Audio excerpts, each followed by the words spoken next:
technologies that are dominating today, they're dominating because they're able to deliver force faster, harder, stronger, smarter. So if we ask the question, what is money? Money is the highest form of energy that human beings can channel. Bitcoin is channeling human ingenuity into making it better. And every commodity is channeling human energy into making it worse. The lowbrow or the historic colloquial term is HODL, right? Hold on for dear life, or just HODL or save, whatever.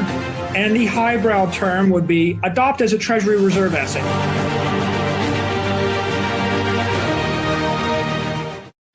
Hey guys, so as you learned by watching the What is Money show, Bitcoin is the single most important asset you can own in the world today. And so this begs the question, which I'm often asked, how does one build their Bitcoin position? And the strategy really is simple. I suggest first you decide on an initial portfolio percentage allocation and a target portfolio percentage allocation. Go ahead and establish the initial position with a one-time buy, and then start dollar cost averaging towards your target portfolio percentage. And you can also complement this by buying Bitcoin price dips to further increase that position and reduce your cost basis. And finally, I suggest to everyone to take custody of their Bitcoin, to move all of their Bitcoin into self-sovereign custody, because again, Bitcoin left on an exchange is not Bitcoin, it's a Bitcoin IOU. And for those of you living in the US, there's no better choice than Swan Bitcoin to do all of the above. So Swan lets you set up automatic recurring buys for Bitcoin, also lets you facilitate one-time buys for buying price dips. And finally, they let you set up automatic recurring withdrawals into cold storage, which is a really big deal. And all of this they provide at the lowest fees in the business, approximately 0.99% per year for weekly buys of $50 or more, which is about 70 to 80% less than Coinbase by comparison. And the best part, Swan is a Bitcoin-focused, education-first company. They publish great content on their Swan Signal Live podcast. They publish a lot of content in their newsletter and website, and their team is just the absolute dream team of Bitcoin. I would say check out their roster. It's growing every day, but it's a super impressive group of individuals. And so with that, I would highly recommend you check out swanbitcoin.com/breedlove. You get $10 in free Bitcoin for signing up. And it lets you stack sats with myself and the rest of the Swan team as we continue the fight to restore freedom, truth, and virtue in the world through Bitcoin. All right, thanks.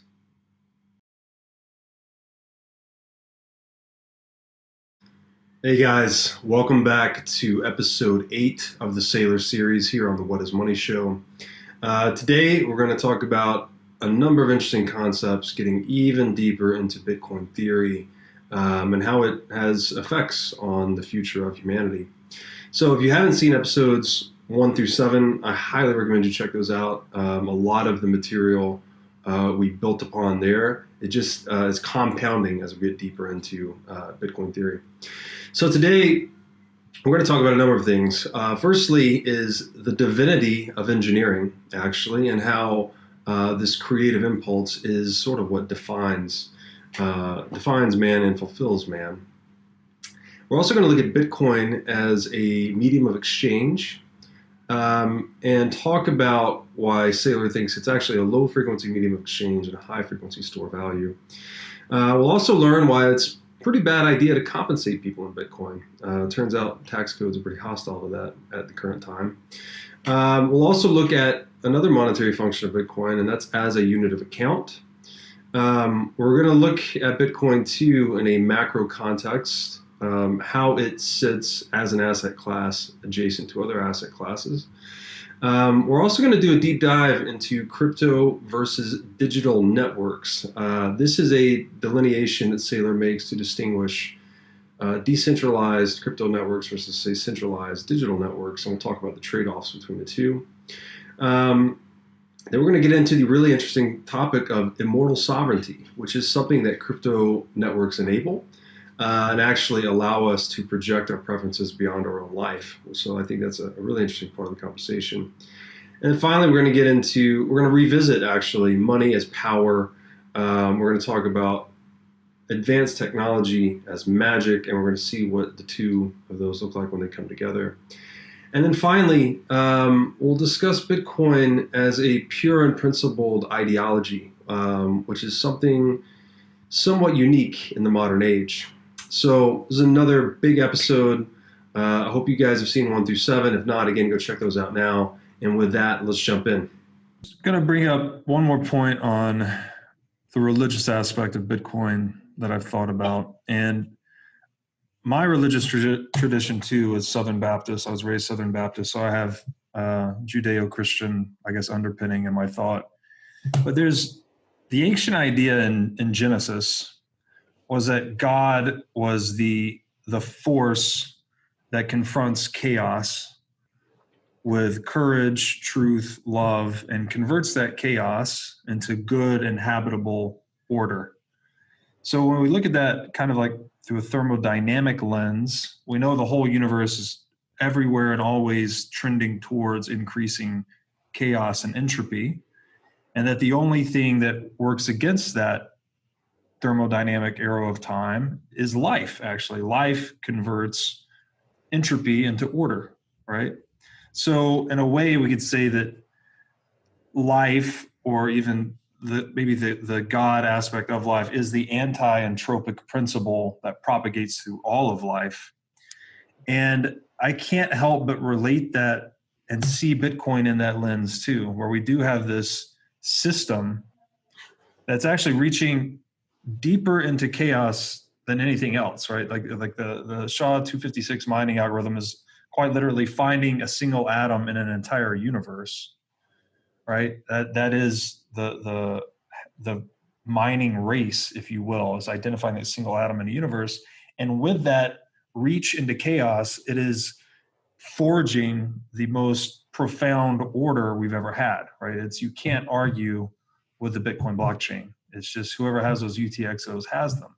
So it seems to me like there is something very a profound connection between truth and this principle of converting chaos into order. And the quote that took that home for me with G.K. Chesterton was, "A dead thing can go with the stream, only a living thing can swim against it." So there's something like Bitcoin, again, in that sense, is quite literally alive. Bitcoin and beavers. Yeah. The beavers engineering the stream to create a dam. Human beings are engineering systems. Bitcoin is an engineered monetary energy system. It's the first well-engineered monetary system that we build. And human beings, through their intellect, channel that energy. And within the system, we extract order, and we have a very efficient structure. And the price we pay is some disorder outside of our system, some energy dissipation. But I'm not terribly concerned with that. The universe has got more energy than it needs. Right. And we're just dipping our fingers into 0.000 with a million gazillion O's after it 1%, right? Right. And so it can spare a little bit of energy. And when we create something beautiful, be it a railroad or a Bitcoin network or a social network or the like, right? We find a way to do something millions of times faster, smarter, stronger than before, and that drives forward the human race. And so this is not, it's not the only great achievement of the human race. It just happens to be the most interesting achievement of the human race. Would you say that's the struggle then, is we're sort of pushing back entropy? That's what civilization is, right? We're creating a larger bubble of order within the universal bubble of entropy. I would say the highest calling of man is to extract order from the chaos. And you could also say, humans are divine when they engineer a better habitat for themselves and those that they love through their intellect. The human that bridges the chasm, the human that constructs, right, the city, the human that creates the machine, right, and that's been going on for human history. That's the most honorable, an admirable thing that human beings can do. And if we didn't do it, we'd be running around naked on the plains, being chased by wolves and probably eaten by wolves. Yeah. And that's that. So to engineer is divine. Look at a problem, engineer a solution. That's why we respect the engineers. You want to talk about Bitcoin as a medium of exchange? Let's do it.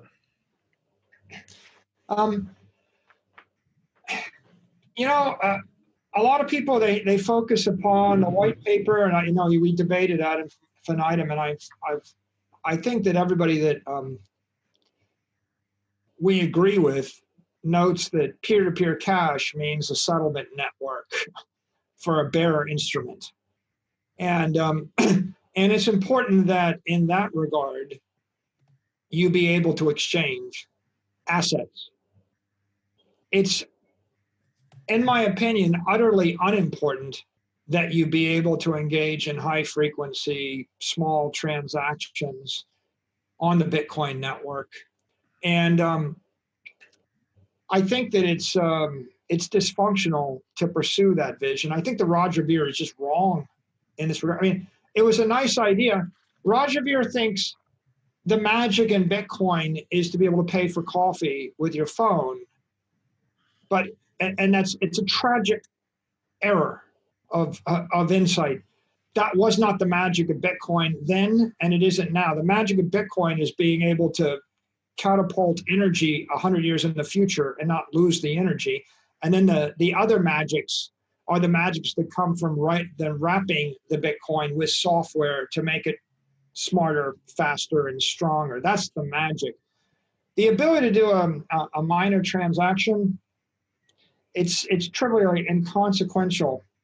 Number one, only 1 to 2% of your wealth needs to be in these high frequency transactions. So a logical thing for anybody is just to keep 1, 2, 3% of their wealth in fiat and then operate it on the PayPal network or the Visa network or the Apple Pay network or some centralized network. I think Saifedean's already made the point. Proof of work network is 1 billion times less efficient or 1 trillion times less efficient than the centralized version. So you're going to get 1 billion times more speed and 1 billion times more economy by running the 1% of your life on a centralized network. And if you didn't need to move it to a off-chain, right? Off-chain could be I don't even think it's another crypto. I just think off-chain is just a centralized network. You might as well just put it on Square or Apple because nobody cares whether they go out of business in a year or 2 years or 5 years. And the fact that if you're in a country, the fact that those transactions are being monitored just means that, well, 1% of your transactions, 1% of the value of your transactions will be monitored. If you want to do something illicit, you would do it 0.01% of the time on the Bitcoin network. So, the one time in your life when you need to flee Iraq or Syria as a refugee, and that's when you need to do your on-chain transaction. Well, then you use Bitcoin and you can wait 30 minutes. You'll probably be okay. Right. But by definition, if you move $1 billion once, it's 1 billion times more valuable than moving $1 once. And so the use case of moving $1 billion back and forth is valuable, and you can pay high transaction fees. And the use case of moving $1, $2, $3, $5, or $10 or $50 or $100 is not valuable because it falls exponentially or at least linearly with the amount of money being moved. Now, there's some other reasons why Bitcoin doesn't make sense as a medium of exchange right now, and maybe never. I tend to think never. I think what's going to happen is, well, we can debate semantics of what does medium of exchange mean, but I think Bitcoin is a high frequency store of value, low frequency settlement network, or low frequency medium of exchange. Once a month is more than enough. Once a year, maybe enough. Once in a lifetime, might be enough. If the rest of the ecosystem develops, there'll be a point at which there's a crypto bank and Robert Breedlove has 200 Bitcoin in an account, and he points the bank toward the Bitcoin, and the Bitcoin's worth $1 million of Bitcoin. And the bank will forward you fiat on credit at good rates to do whatever you want your entire life. The Bitcoin will never move. And the bank will do whatever. And if the bank fails, what do you care? The bank failed, not you. Doesn't matter. You've got 1%. I mean, you've got nothing at risk. They actually took all the risk. So you don't need to do things with high frequency to create value other than protect the money. Now, there are some accounting and systems and tax reasons why it doesn't make sense as a medium of exchange. The obvious thing is, every time you actually take revenue in Bitcoin, it would be a taxable event. You would mark the Bitcoin. So if you paid me in Bitcoin, while Bitcoin is trading 10,500, I have to mark it. If you paid me $27 in Bitcoin, I have a ledger entry, $27 in Bitcoin at a $10,400 basis. If your friend bought another $32 book, I have another ledger entry. I would, if I sold 1 million things in Bitcoin, I'd have 1 million ledger entries with 1 million different basis prices. And then if I paid you a salary in Bitcoin, I would then have to figure out whether I had a capital gain on it, and then I have to pay the tax. So if I have 100 million in Bitcoin, and then next year I pay 100 million in expenses with Bitcoin, and Bitcoin went up by a factor of 2, I would actually generate $100 million in capital gains, and I would owe 20 or $30 million to the federal government within 12 months for the privilege of using Bitcoin, which runs 1 billion times slower than Apple Pay. So how many ways is this awful? Well, first of all, it takes a decade to get your accounting systems to work. It's worthwhile to note, like, how does a global multinational work? I have 27 subsidiaries in 27 countries. I do business in about 15 different currencies. US, Euro, but Yuan, Yen, Pesos, Real, Mexican Peso, Argentine Peso, you name it. We got lots of currencies. By law, we do that. By law, we pay all the medical bills in those currencies, all the insurance, all the vendor relationship. Took 10 years. Takes 10 years to set up a global multinational from start to finish. Probably takes 5 years to get all your accounting system to work right. It's 20, 30, 40 million dollars to get it all working right.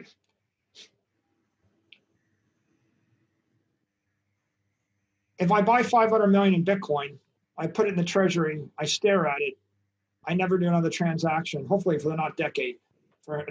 Until we are in an insolvency event, we're not moving it, right?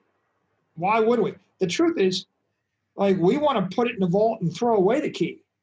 Like I would say to anybody, like, I don't want to be able to move it. Right? I just want it to sit there. I'm going to wait for it to appreciate. Then we sell stuff in Yuan and Yen and Euro and dollar, and we put that onto our accounts. We sweep all the dollars into maybe one currency, dollar.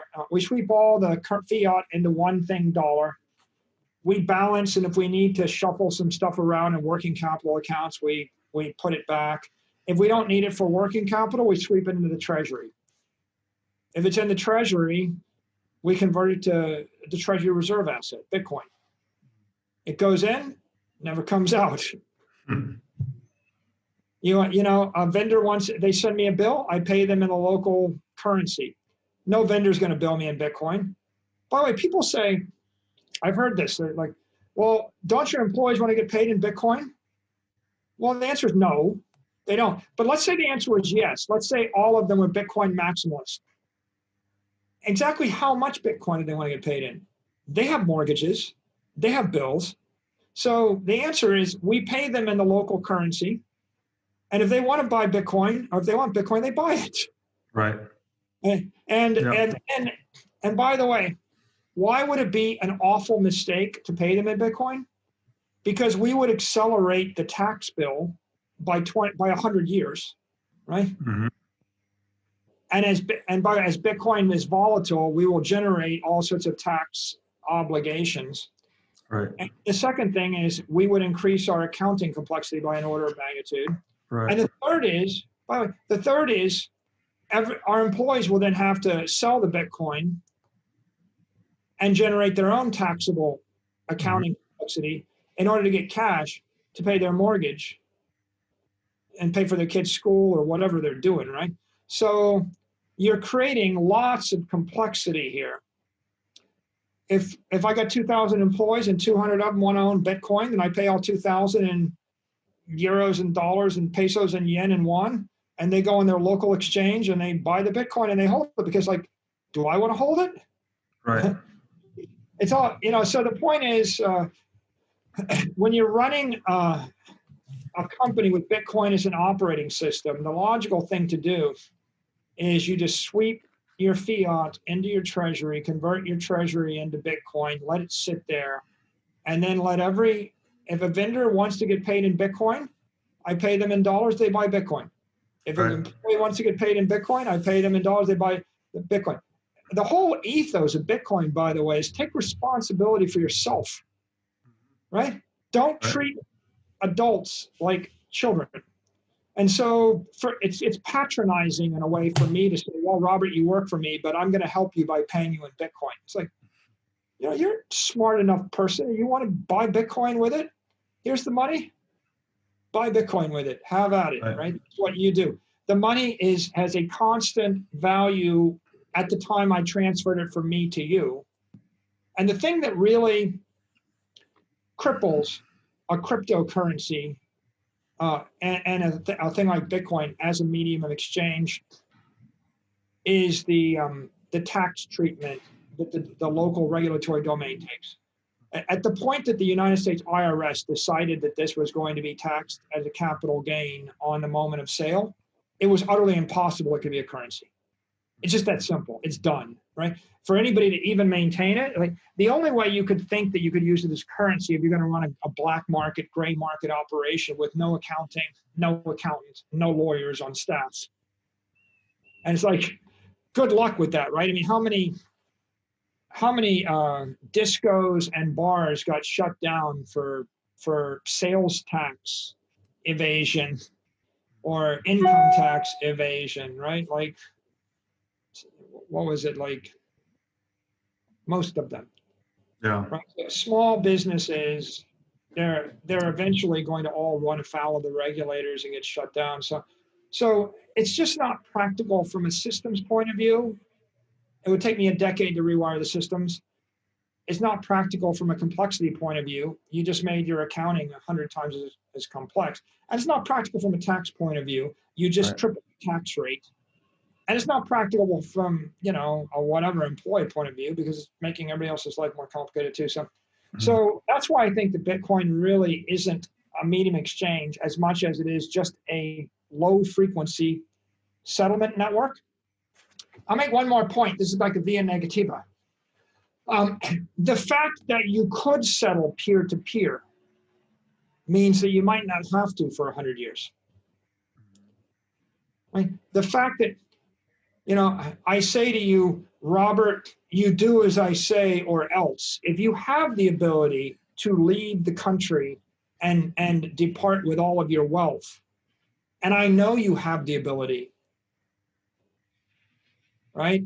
It's like Robert Heinlein has a phrase, an armed society is a polite society. I like that. Yeah. It's like, if, I live in Miami Beach. Sometimes I run around and people have guns in Miami. And you can carry a concealed carry permit, right? A young A young debutante that looks harmless could be walking around with a gun in her purse. And you think twice when it's 2 a.m. and you're in a bar and everybody's drunk before you're pushy or rude, right? And then you think, maybe I shouldn't be in a bar at 2 a.m. when people are drunk. And then you think, maybe I shouldn't mouth off to someone that just cut me off on the highway. You know, somebody pulls over and they shoot you dead. Yeah. And you think, I just ought to be very polite to everybody walking down the street, because every single person could have a gun concealed on their person. And maybe I'll be nice to people today. Now, it's a deterrent, right? And so the ability to cash settle, or the ability to settle and exchange, that's the deterrent, because the fact that I know you could means that I'm going to treat you with respect.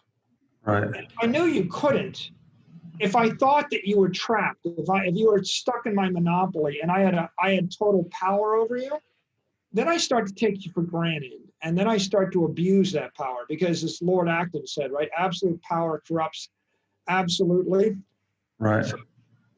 So the power to do a thing is more important than the doing of the thing.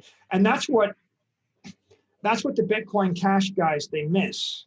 They miss the fact that if I can move all the money when I need to, then I won't need to. And so, yeah, I need to be able to move it so it'll hold 100 trillion in value. But no, I don't need to move it now. And maybe I don't need to move it more than once ever, just to make an example. It's like nuclear deterrence. Yeah. I used it once, maybe I used it twice. I haven't used it since. But do you think that doesn't, it's not effective? You think it doesn't matter that we have it? I think it's a great point. And this gets back to the difference between a free market and a monopoly, right? In a free market, you know that your customers have options, right? They can go to other providers, they could settle elsewhere, they could move their capital out. And because they have that optionality, you as the producer or provider are accountable to their preferences. You have to listen to the customer, right? You have to listen to their wishes and desires and make sure you're satisfying their wants. Whereas on the other end of that spectrum is the monopolist, that, to your point, he just doesn't care about the preferences of his customer, because his customers have no choice. They're stuck in his little fiefdom. And that's what, I mean, is the difference between an economic democracy and an economic dictatorship. So the fact that Bitcoin is this totally movable anywhere, anytime, and you can't, I guess, put the gate around it and monopolize it, is what makes it such a game changer. Just because you can do a thing doesn't mean you should do a thing. That's basic Stoic philosophy. And there's the line that comes from the movie where is it?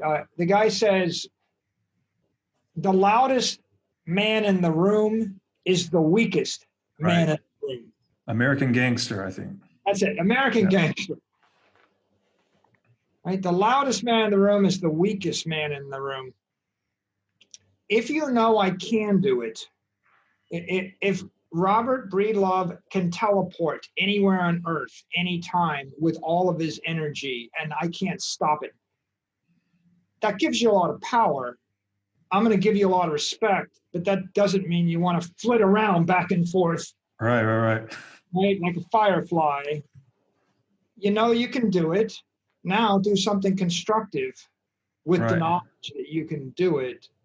It's quiet confidence. And don't get distracted by shiny objects. Right? Fast transaction rates, low transaction costs. They're little shiny little lures at the end of a hook that the stupid fish grabs. Yeah. It doesn't matter. It's the what is the word? It's the Cracker Jack box prize or something like that. If you look at the value on Earth, there's $250 trillion of value in assets. What's the value of being able to move money back and forth to buy coffee? And by the way, what's the likelihood you're going to beat Apple in that race. Right. This is the picking up pennies in front of a steamroller type thing, right? Basically. Yeah, it's just not worth doing. And given the fact that it's 1 million times more expensive from a tax point of view, and given the fact it's 1 billion times more expensive from a computing power point of view, the only reason to want to do it is regulatory arbitrage, i.e. gray market, black market operation.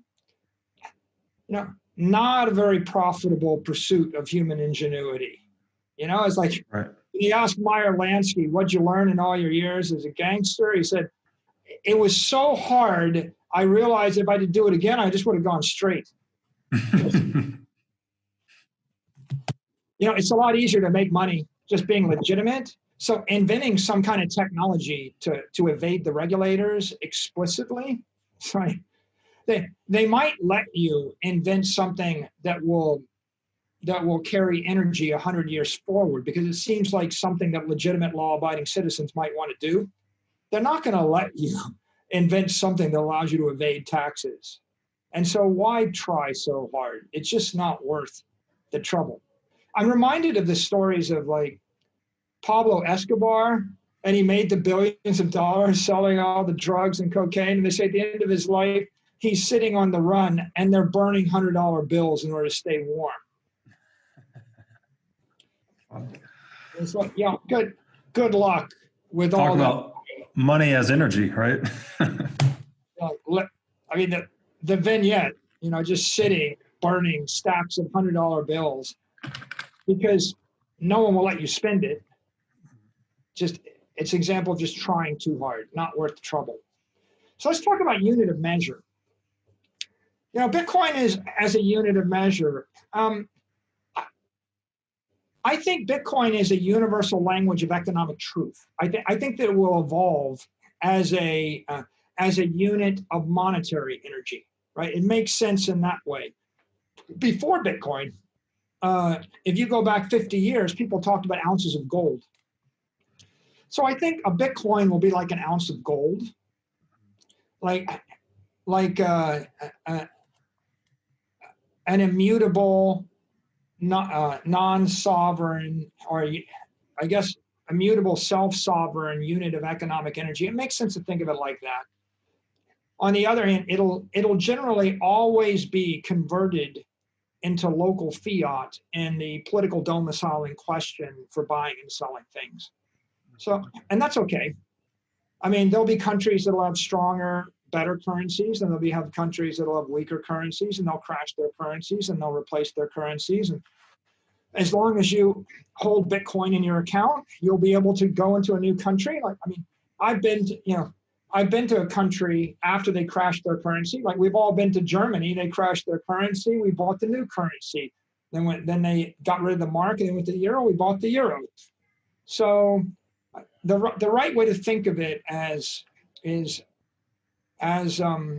just a standard unit of economic energy or monetary energy, and not overthink it anything more than that.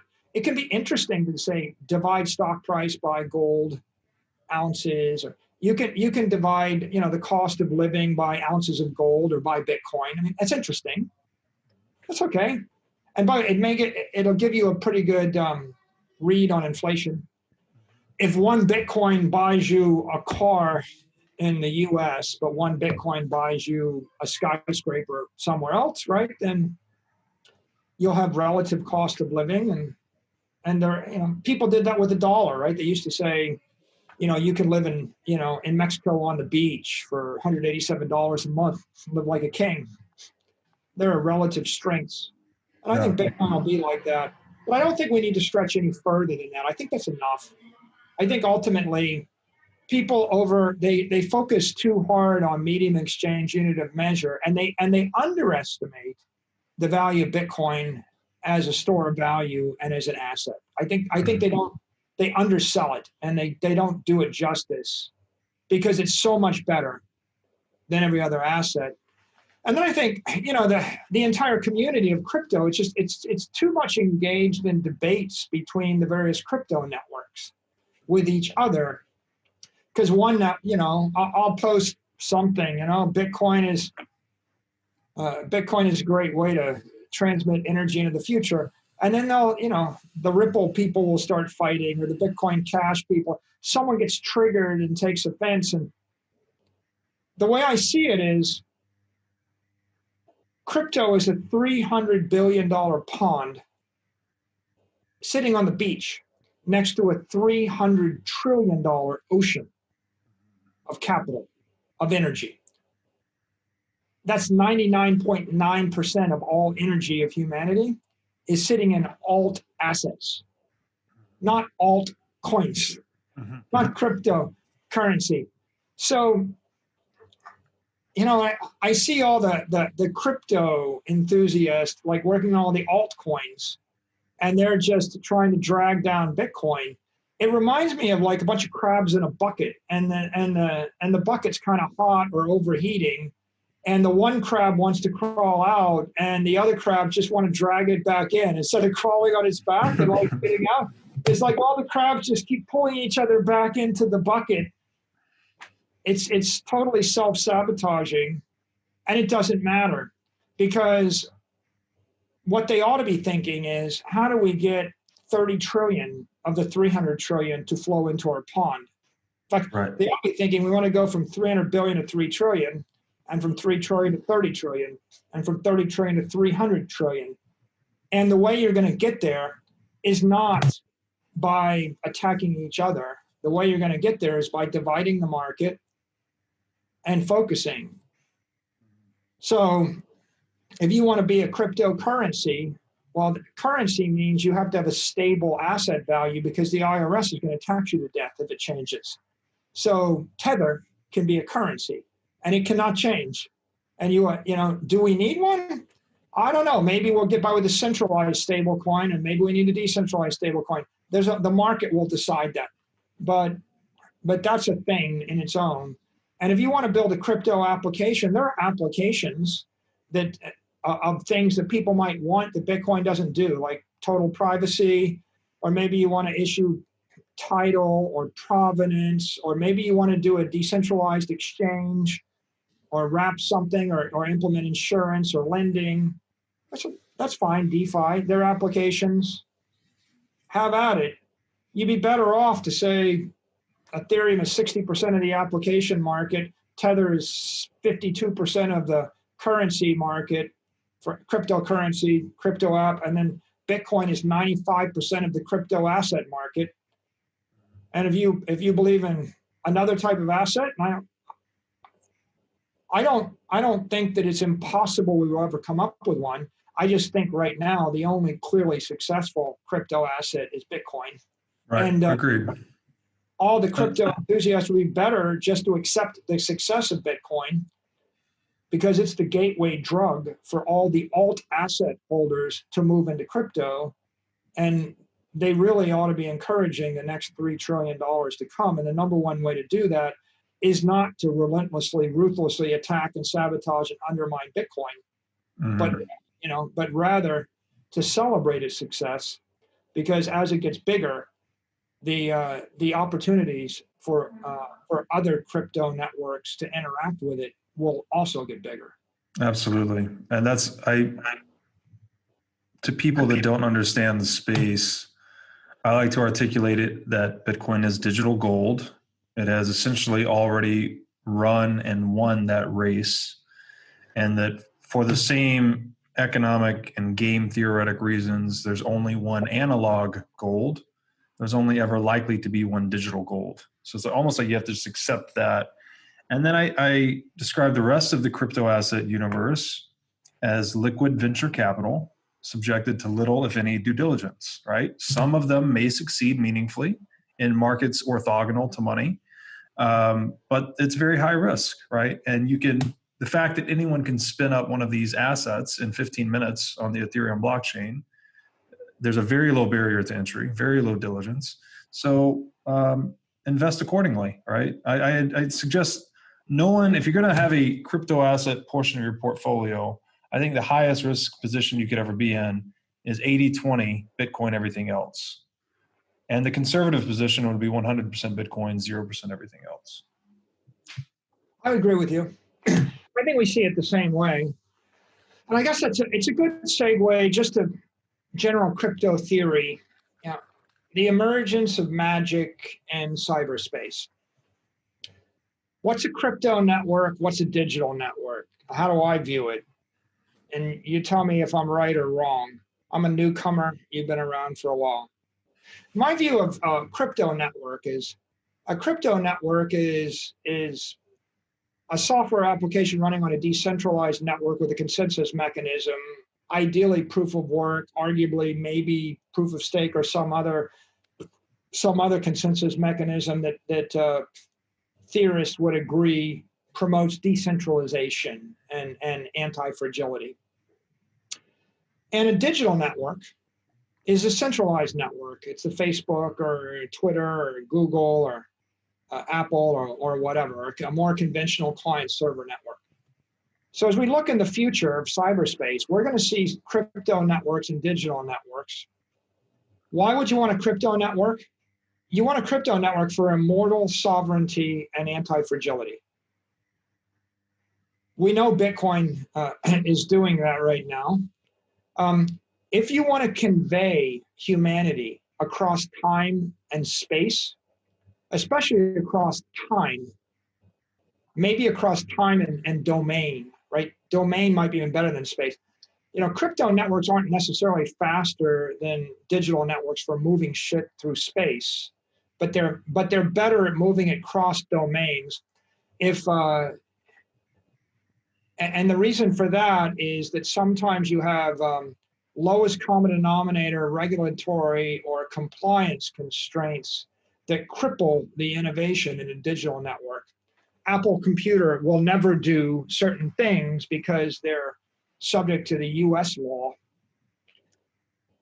even though they could do them in 98 countries. And so a crypto network may in fact develop faster across regulatory domains if digital networks are crippled. There's obviously trade-offs between digital and crypto, and I think about it as like trust, security, and duration are attributes of crypto. Economy, performance, functionality, and compliance are attributes of digital. If I want to do it cheap, economy cheap, it's 1 billion times cheaper on a digital network. If I want performance, it's 1 million times faster on a digital network. If I want functionality, it's likely much more functional. There's nobody that would dispute that Apple Pay or Apple or Google, they're beautiful functional products. Apple or Google Maps, right? Trying to do Google Maps on a decentralized crypto network would probably be a disaster. And then compliance, right? Digital networks are better at compliance. Sometimes we regret their compliance, right? They shut down stuff and they censor things, but they're better at compliance. And so the very things that make crypto attractive, trust, security, duration, are purchased at the price of giving up economy, performance, functionality, and compliance. And then the conclusion is some stuff makes better sense to be doing digitally, and other stuff maybe with crypto. It's early days, and the only obvious conclusion we both agree on is Bitcoin is a successful crypto network as a store of value. We know that. Everything else is an experiment, and when it hits $100 billion, it's not an experiment anymore. Right. And we can debate whether it's an experiment at 50 billion, but I would say at $100 billion, it's a thing, and it's pretty clear. And it might be a thing that we all know and recognize below that, but you need a lot more education to determine that. I think just to throw in my 2 cents here is it is distinguishing between a decentralized network and centralized. And this reminds me of an old quote. I forget who said it, but if you want to go fast, go alone. If you want to go far, go together, right? So the centralized solution is kind of like going alone because it's just according to one single plan. It can innovate very quickly and move a certain direction very quickly. Decision making is concentrated. Whereas the decentralized solution has more of a dynamic equilibrium that lets it persist further across time. So the centralized solution is going to be really compliant, really fast, really innovative, but the decentralized solution is really only useful when you need censorship resistance, right? You need to know that it will persist across the maximum duration of time and that no individual group or individual for that matter can shut it down or manipulate it. So I'd say Bitcoin is at the extreme end of that centralized or decentralized end of the spectrum, or something like Apple would be at the other end. Yeah. You could use a metaphor like an aspen forest or some massive biomass versus an animal, a vertebrate versus invertebrates, different life plants versus animals, right? They're different creatures and they have different lifespans, right? You want to live for 2,000 years? Or do you want to live for 80 years? But one of them moves faster than the other, but one of them is more vulnerable than the other. Right. I think from a human point of view, the real question for humans is, do you want to put your trust in man, trust in an organization, trust in a company, trust in a government? Do you want to put your, or do you want to put your trust in a crypto network? And we're going to solve our problems with the segmentation mixture of these trusts. And you don't have to, right? We're probably not going to we're probably not going to put the functionality into Bitcoin in a total decentralized proof of work network that will do what Amazon does or Uber does or Pandora or YouTube does. Probably not, but do we really need to? Probably don't need to. So when we think about the crypto industry segmentation, I think you want to divide and conquer. A crypto network, by the way, is a life form. And I think that's different. I mean, there's a genetic encoding in a crypto network, and it's very different than solving the problem with the human being or solving the problem even with a digital network. When you design the protocol of Bitcoin and you let it go, it becomes a life form and it multiplies, and all these nodes spread and all these miners spread. And you can't pull the genie back in a bottle and re-engineer the genetics of it and release it in the wild. In fact, you would almost say that like once plankton is spread out to dominate all the ecosystem, if God had a better idea, he created that and made those minnows. Or he created bacteria, he created a new species. You have a better idea, create something different. And if that something different is in the same energy ecosystem as the plankton, it's not going to make it. Right. You can create a bird and the bird can coexist with a deer, but it's hard to create two apex predator birds and put them in the same space at the same time. One of them eats the other one. Mm-hmm. One apex predator creature. It's like, and that's the same thing with crypto, I think. You got to think of it as an evolution of a new life force in cyberspace, and the genetic code is of paramount importance. So if you really hope to be successful, and this is my opinion, when you release the privacy coin, you need to say, this is for this thing, and this is what it is, and we're going to get it just right, and we're going to let it breathe and let it live, and we're not going to mess with it or monkey with it. And we're not going to decide that we wanted the monkey to have wings and also have gills and swim. And then if I'm watching TV and I see these cool antler things, I want to put the antlers on it. Right? You can't be a technology tinkering enthusiast with the crypto. You have to be. You have to have more the mindset of it's the crazy guy in the lab coat in the laboratory creating a new kind of life virus creature. So you get one shot and it's out of the lab, right? And you're done. Yeah, you get it back, and so you should be aware of just how important it is. It's a protocol. Life is a strand of DNA, and that DNA is going to go and it's going to do whatever it's going to do. It's you're creating life. And so how devastating is it for God to say, I created human beings, I made a mistake, I'm going to recall them and then tinker and do a human being 2.0. Like, it's a problem, right? I don't know, I guess in the Bible, right, the biblical analogy is the flood where everybody just gets killed.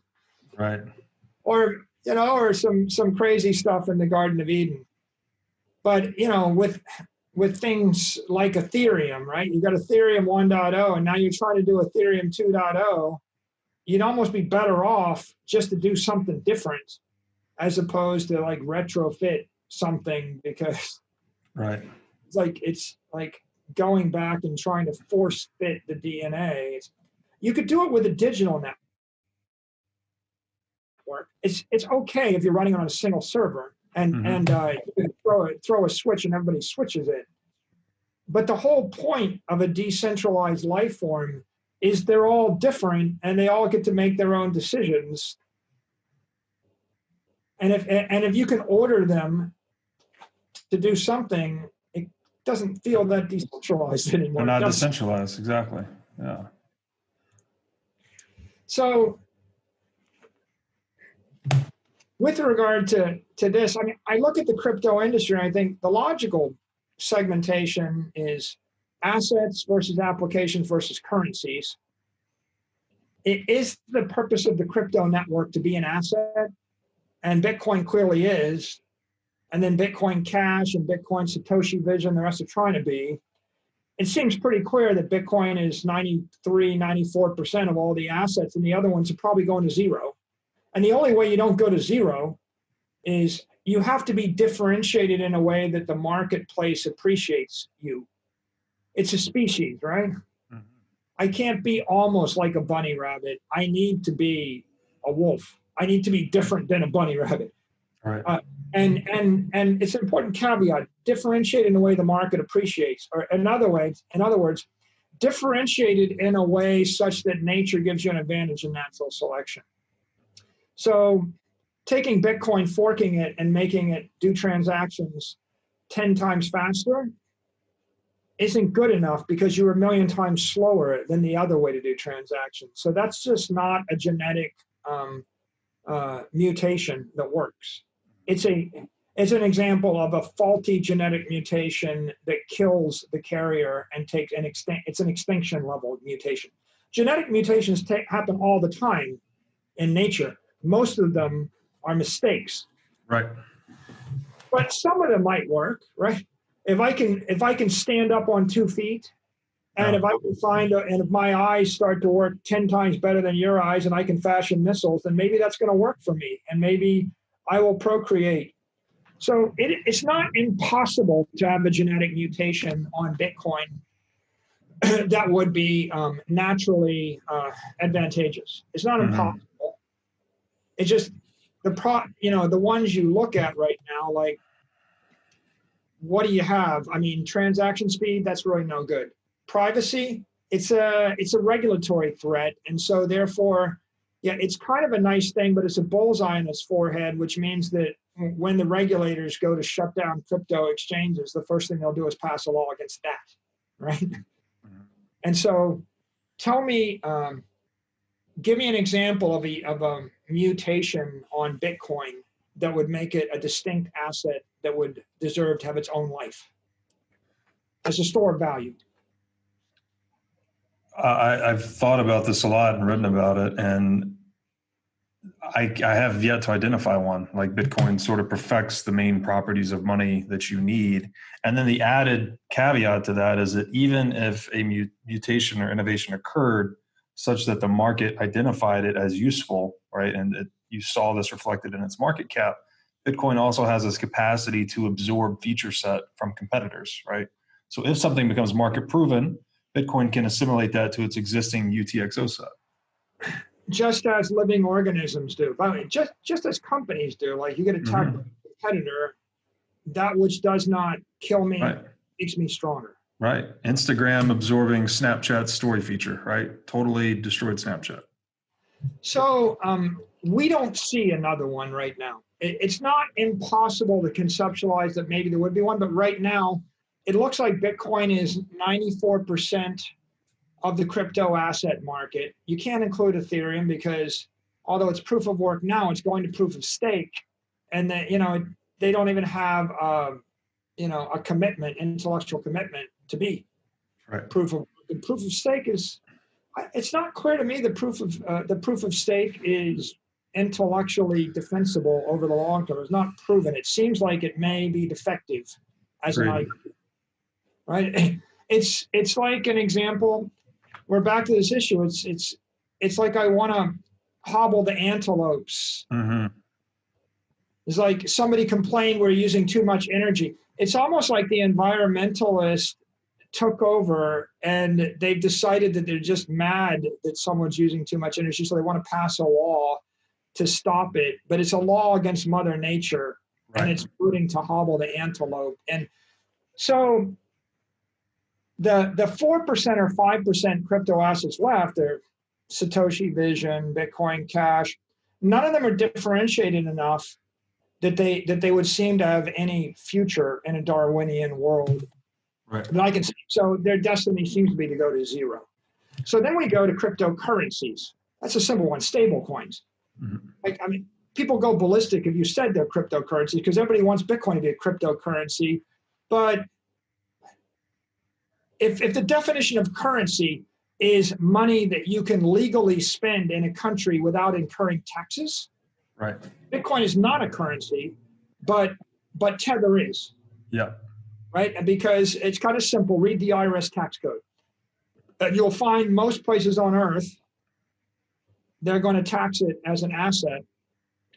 And there's nothing wrong with that. In fact, that's better. It's actually a mistake.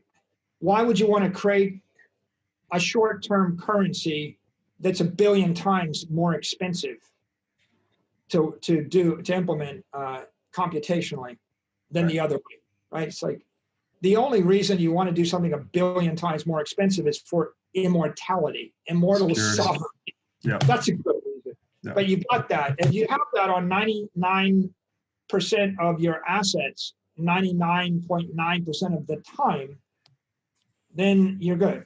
Then you can afford to have a little bit of risk in order to get 1 billion times faster performance on a digital network. So that's currencies. The only reason for a cryptocurrency is for regulatory arbitrage, or maybe innovation due to decentralization.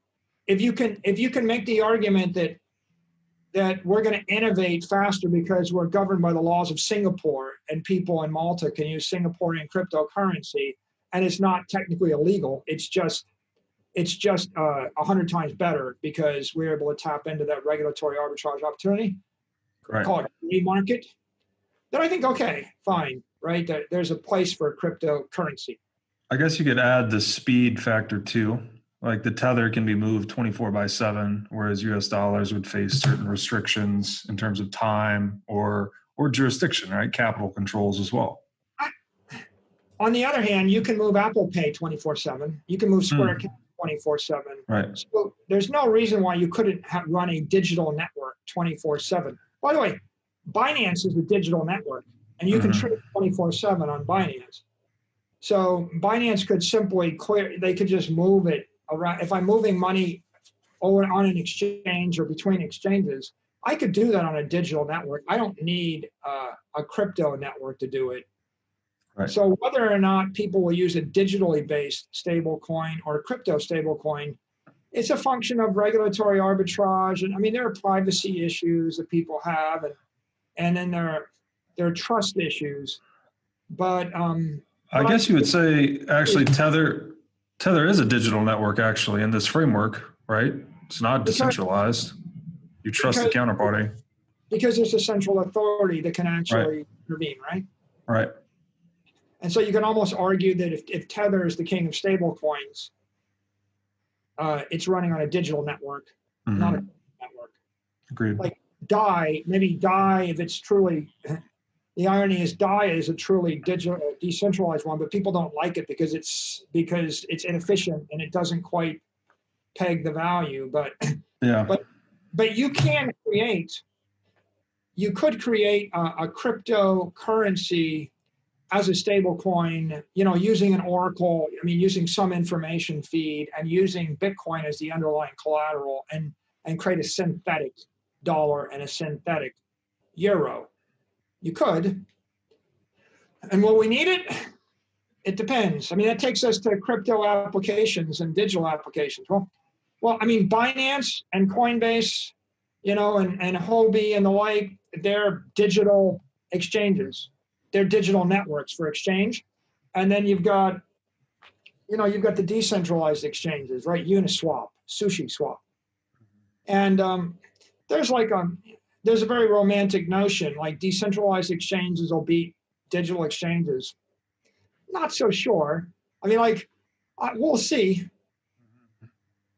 But the point that I made in one of my tweets is, so I buy $400 million worth of Bitcoin. I do it in 7 days. For 7 days, I have some exposure on a digital exchange. I move it to cold storage for the next 10 years. So for the next 3,000 or 20 years, for the next 7,500 days, it's off the digital exchange. So 99.9% or more, right? What is 7 divided by 7,000, right? It's 99.9%. 99.9% of the time, I'm not exposed to the risk of a digital exchange.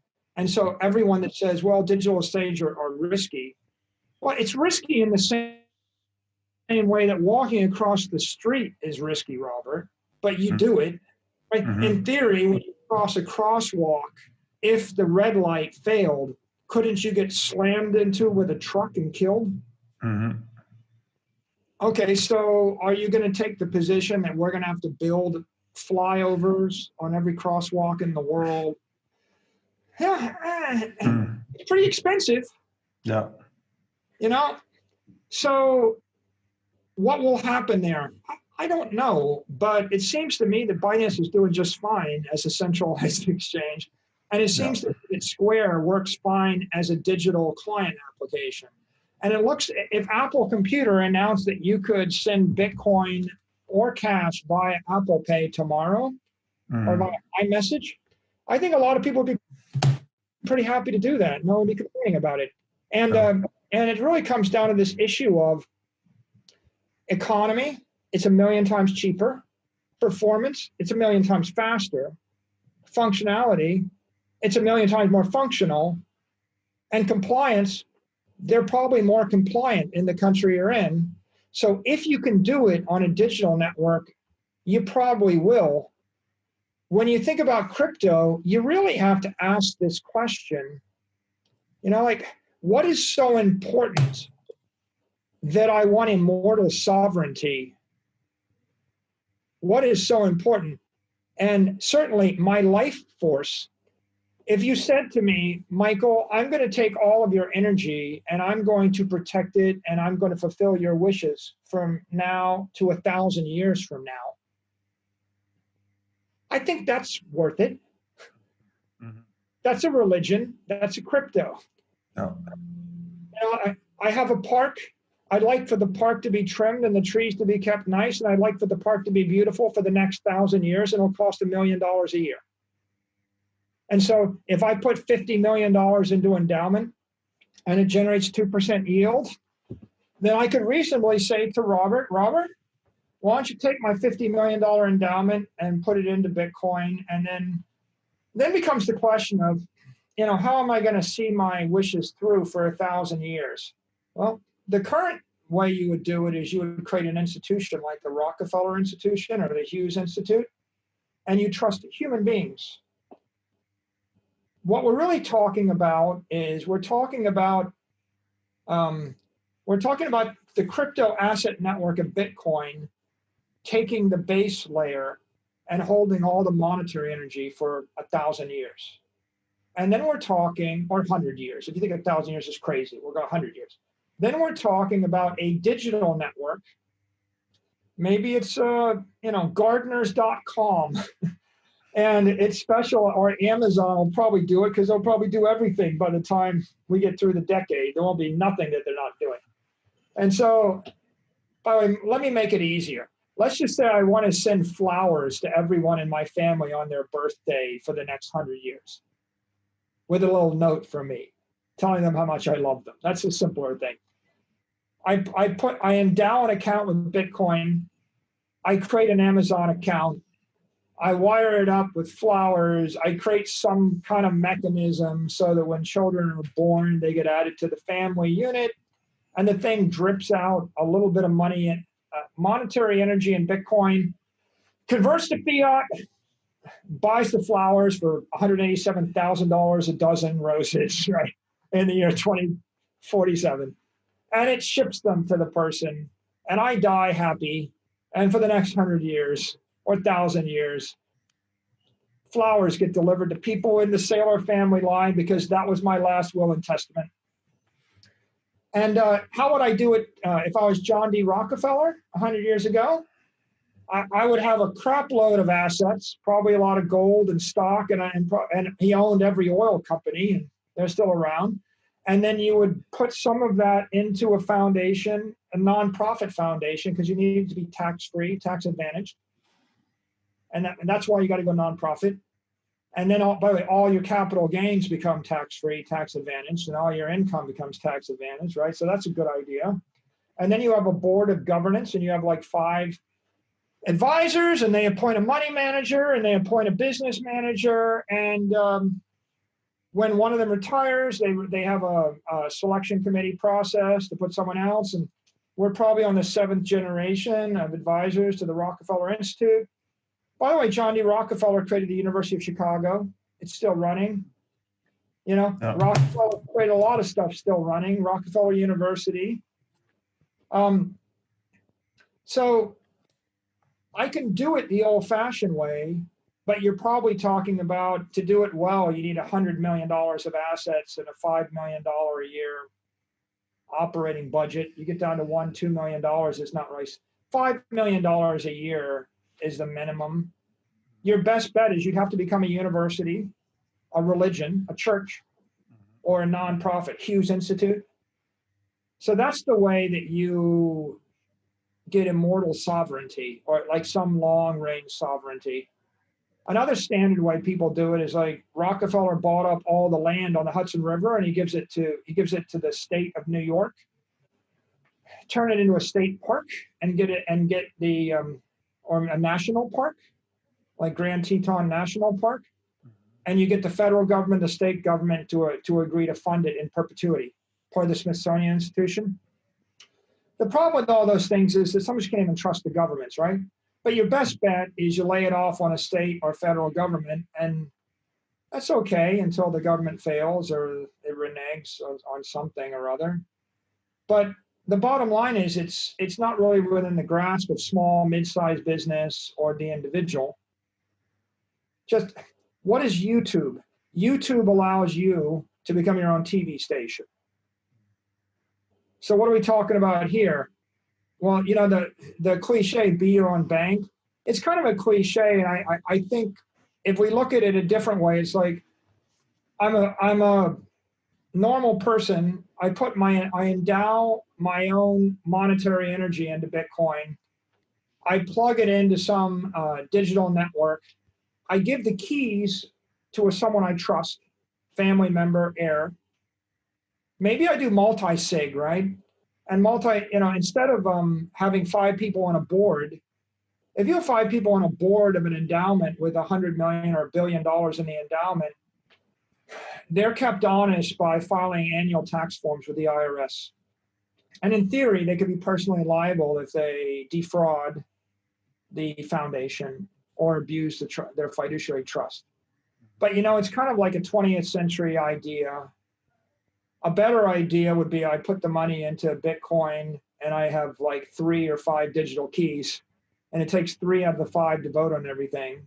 And then when anybody every 3 months they have to register that they're online and of healthy mind and spirit. And if someone stops registering, then the remaining 4 automatically appoint a 5th. And whenever anybody retires, they automatically transfer their key. And then what I've done is I've dematerialized an endowment, board of directors, corporation, institution, and it's just become maybe a simple application in cyberspace plugged into a base layer of monetary energy, and it's doing something, whatever the something is. And so that's a combination of people and digital networks and crypto networks in order to allow people to achieve their hopes and desires over long periods of time. That's really interesting that you can lock up the base layer, money, and then appoint this multi-sig schema as almost a decentralized organization in a way among these 5 members. And then that gives the ability for your will and testament to be carried out in a more dynamic way across time. Because as governments fail, organizational landscape changes, or other macroeconomic conditions change, these 5 people can adapt, right? So they're sitting on this money that you've put behind the wall of encrypted energy, but it also gives it some dynamism in a way that they can adapt to your will and testament. And until computers get so smart that they do it all for us, the most likely outcome is I appoint 3 people or 5 people, and then they plug into digital networks that do all the stuff that we want done. Like maybe you want to host all of your writings and all of your videos for the next 1,000 years in cyberspace. Okay, so you appoint 3 trustees of the Breedlove Institute, you endow it or with some amount of Bitcoin, you live a fine life, you depart, and their rules are every 10 years they have to find someone to replace them. You put your own term limits in there. Mm-hmm. The Romans did it every year. By the way, you could put all sorts of rules in it. You could say that everyone that actually reads my stuff and passes the test can vote on who the 5 trustees are going to be. Mm-hmm. Or you can't even be a trustee unless you've watched and read everything and understood everything and passed, my quiz that I left for you. What if Ludwig von Mises left all of his stuff in cyberspace and we had to read all his stuff, absorb it, and pass an oral exam by him in order to become a fellow?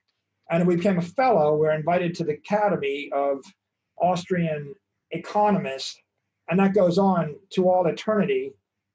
And then the Academy adds to the body of knowledge, and they can upgrade the protocols and they can upgrade the test, and then they pass the flame down from generation to generation. The entire thing becomes anti-fragile, and it's a religion of Austrian economics. I'm thinking the guild system. Yeah. If you want something to be an immortal, sovereign crypto network, then you think like the guilds. It's got to be something that people are so passionate about, they'll pass it down from parent to child, father to son, mother to daughter, master to student. Mm-hmm. There are things like that. I mean, schools of martial arts, Brazilian jiu-jitsu, other jiu-jitsu, religions, etc. Right. And the medieval guilds were like that.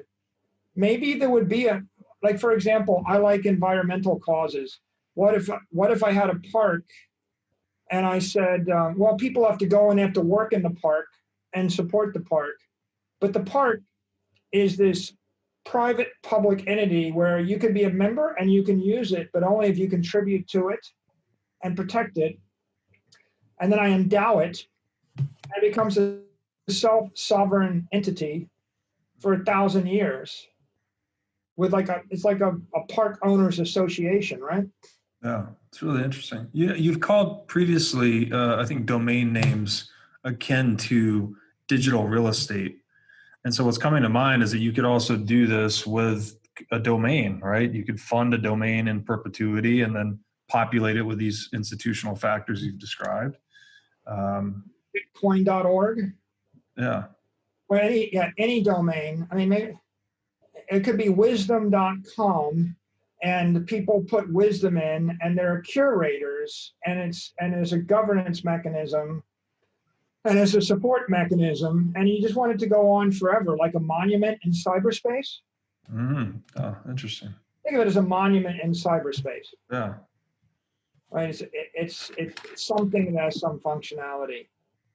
But, you know, the real question here is just, what do you love? And what is it you want to achieve in your lifetime? And people, you know, are you a family man? Are you a political man? Are you religious? You know, do you love art? Maybe you want to create a website that allows people to upload their art. You can upload digital art, and then other people can check it out or use it, subject to some licensing. And you just want that to become like, I guess, like a Wikipedia type thing, right? It's a common service, but you want it to just go on forever. This is so interesting. Subject or fragile to human failure. Right. It's so interesting that another way to think about money is the medium for expressing preferences, right? When you buy a car or sell a house, the economy responds dynamically by making more cars and less houses.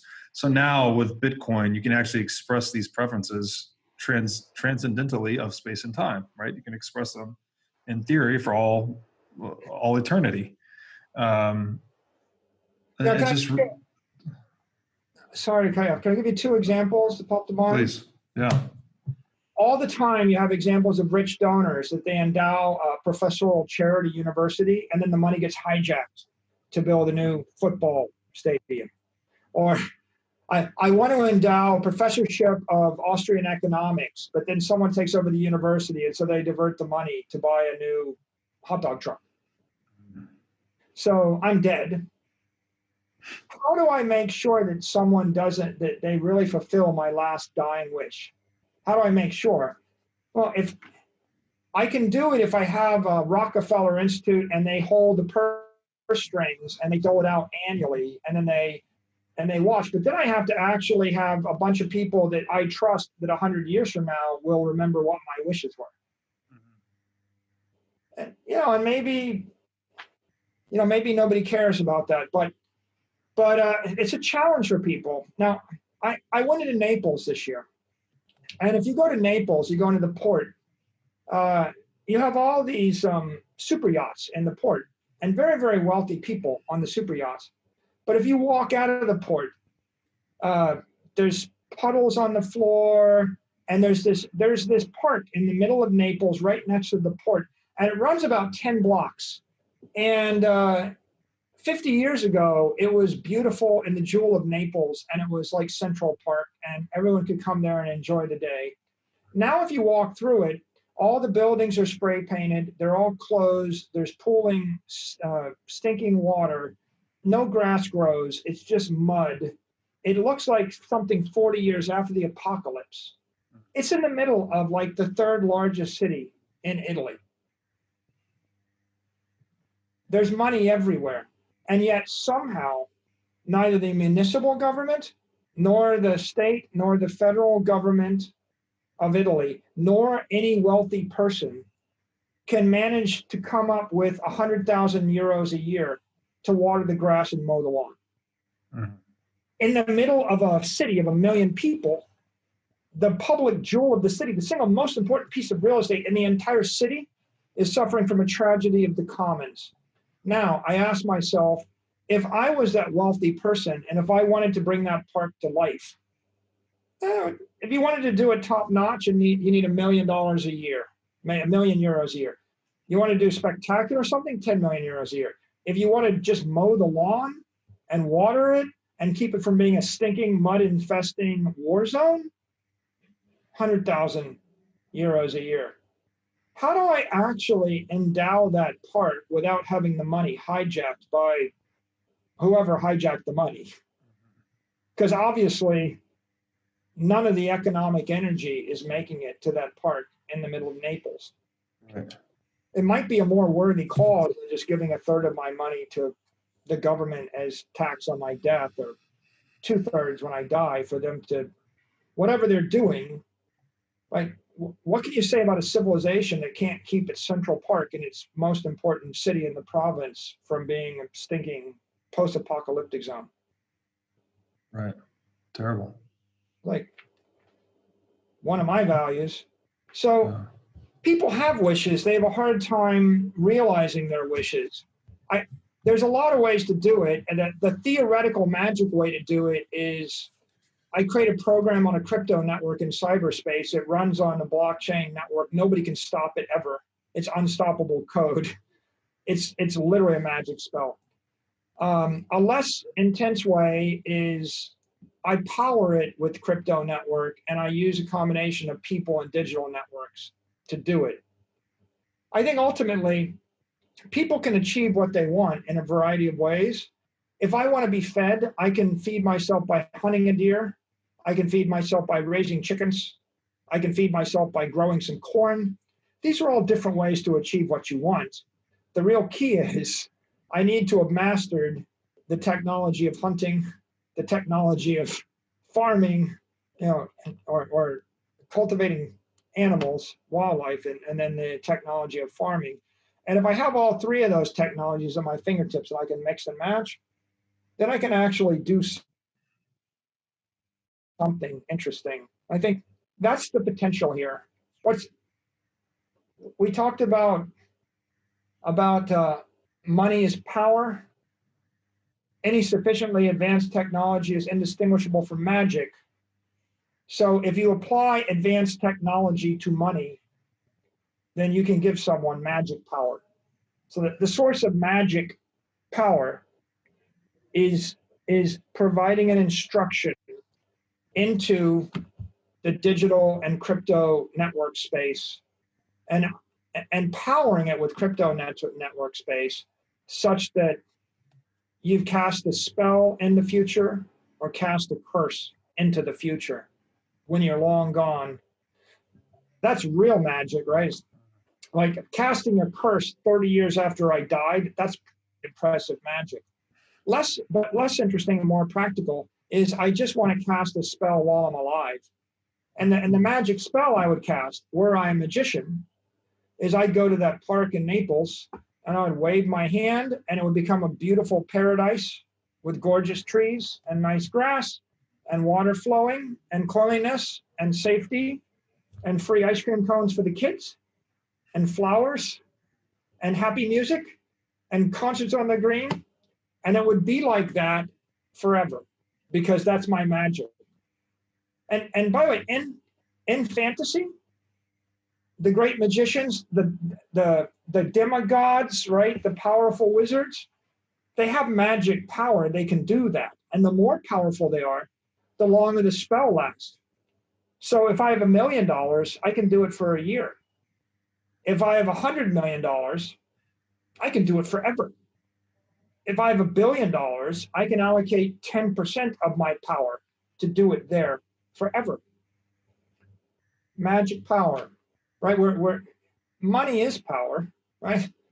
You get enough money, you can snap your fingers, materialize a jet. It'll fly you to Tokyo on 10 hours notice. It'll cost you about $250,000. If that's how you want to expend your energy. If you have enough energy, it doesn't matter. If you don't have 250,000, right? The other part in those magic stories is the mere mortal that wants that same trip, their life force is sucked out of them and they are aged 82 years and they die, right? If I take a middle-class person making $72,000 a year and they need to fly from New York to Tokyo for 250,000, right? That's all the savings they're ever going to have. I just sucked their life force out of them to cast that spell. And so how much power do you have and how much magic can you bring to bear? Look, John D. Rockefeller had magic. He just did it the old-fashioned way. He went everywhere, and his son did, John D. Rockefeller Jr. They went to all the beautiful places on the earth. They bought them all up, and then they ended up turning them into national parks. You know, the U.S. Virgin Islands is a Rockefeller Park. St. John, they bought. Acadia, they bought a lot of Mount Desert Island, made it a national park. Grand Tetons, they bought all that land, made it a national park. Most of the land up and down the Hudson River, Between they and J.P. Morgan, they bought it, made it state park. They're casting spells. And he turned it over to the governmental organization, which was the best method he had at the time based on technology, right? They gave it to the longest lived sovereign power. Right.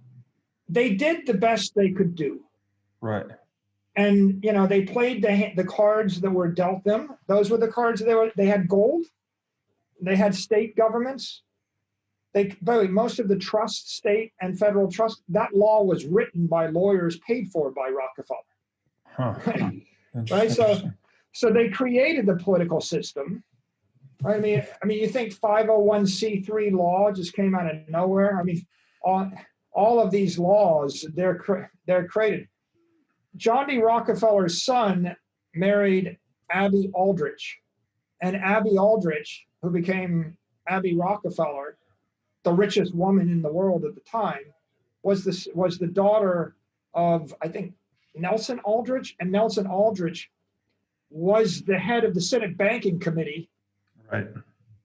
Happened to be key in the creation of the Federal Reserve, but he was one of the most powerful men in the country for quite a long time. And so there was an example where they were working to influence the political system, and and critics say they influence it to the detriment of people, but you can also see many ways they influence it to the benefit of people. If you've ever enjoyed a national park, half of them were endowed by guys like Rockefeller. Right. Interesting angle. Yeah. So Aldrich of the Aldrich plan that failed right before the Federal Reserve Act, right? Yeah, he was from all the way through 1920 or something. For 30 years, he was dominant from the senator from Rhode Island. Right. We could pull the exact stats.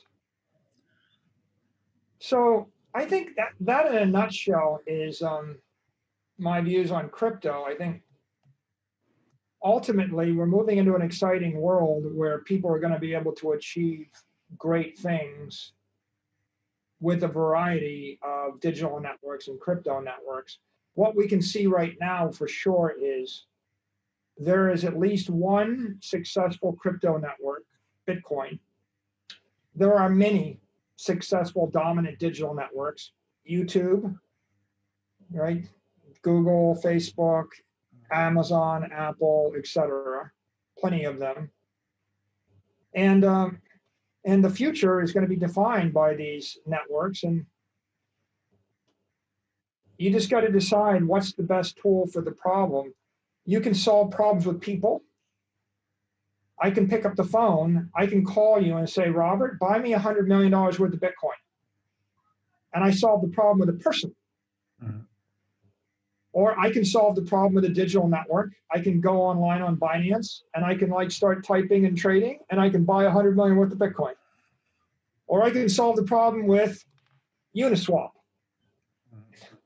with a decentralized total crypto network. What'll happen? The market will determine. What we know is that over time, what was done by people will start to be done by digital networks, and what was done by digital networks may in fact float into crypto networks to the extent that sovereign immortality is worth the trouble. And if you're going to make a crypto network, if they're just doing it for regulatory arbitrage, it's probably got a 10-year lifespan and it's shaky. Because who's going to lay down in front of a tank for something like the difference between Binance and Uniswap? Would you sacrifice your life to trade on Uniswap instead of Binance? Because I wouldn't. Let me tell you what they'll lay down in a tank for. They'll lay down in front of a tank for freedom, for their religious values, for the future of their family, for the future of their ideology. If they have a passionate belief, they will lay down in front of a tank in order to defend the principles of science and justice and humanity and truth. Not everybody, but you don't need everybody. Right. You need the keepers of the flame. You need the maximalists, the 1% who are willing to fight and die for the principles. We hold these truths to be self-evident. We didn't come up with it here today in this call. It was a basic truth that founded a lot of things, including the United States of America. And if you go back to the Roman Republic, you'll find there were a lot of Romans when the Roman Republic was healthy, and they were willing to fight and to die for Roman principles. To a certain extent, a lot of good Romans assassinated Julius Caesar because they thought they were fighting for Roman principles. And a lot of wars were fought over it. So if you really want a crypto to be successful over 100 years, it's not, the technology is only part of it, right? It's the ideology paired with the technology. And you're going to have an ideology that is so pure and so straightforward that people will fight to the death to defend the ideology. And that's why I'm probably not going to sacrifice my life for the 13th iteration on smart contracts. Just it's not that important. On the other hand, if you tell me that we're about to suck all of the economic energy out of the civilization and plunge ourselves into the dark ages, that I think I'll fight for. That's worth fighting for.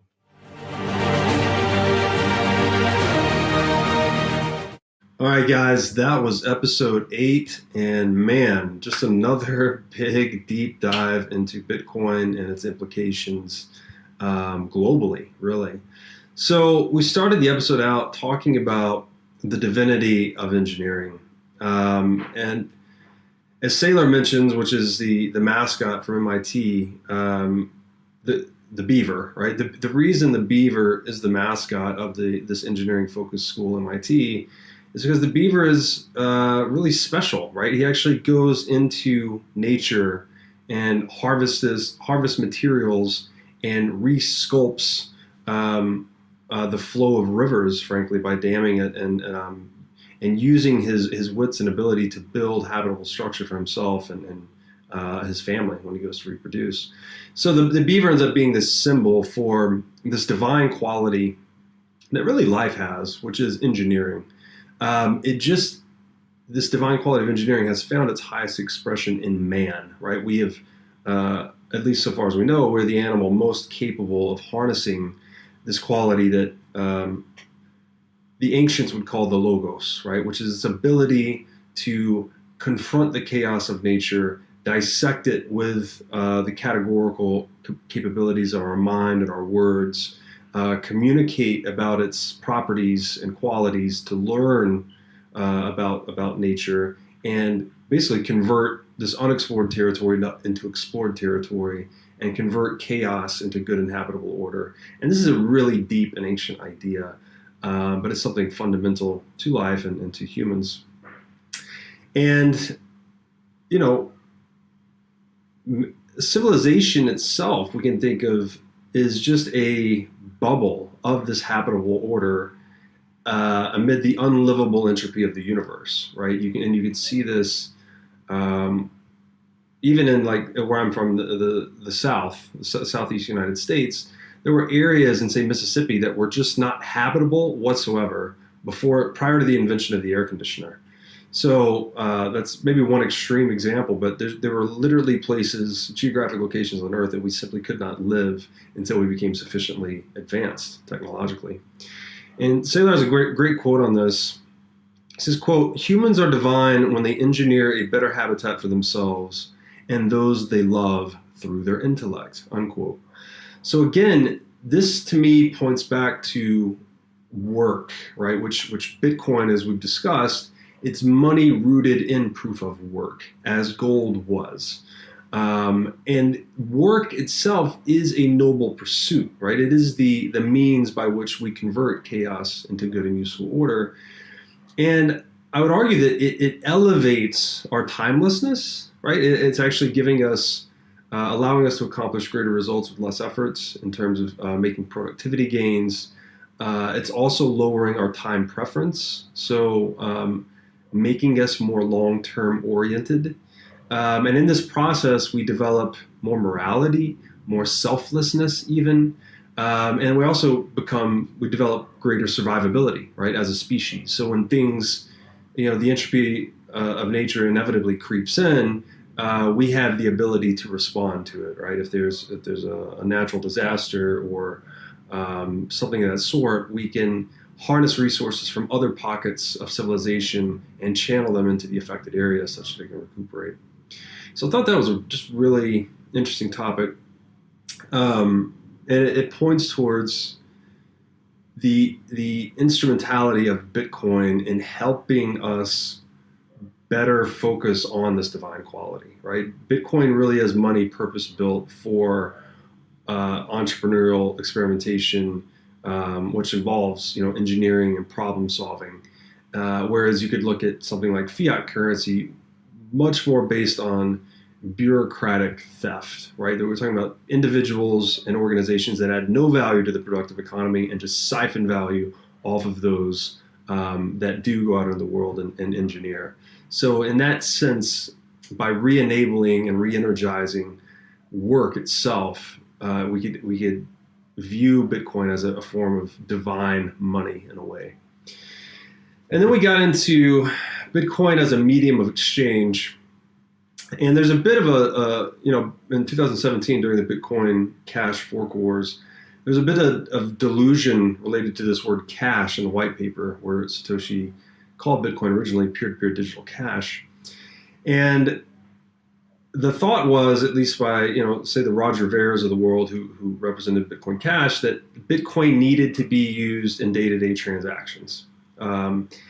What this is ignorant of, actually, is the original meaning of the word cash, which comes from the French word caisse, that's C-A-I-S-S-E, which meant money box.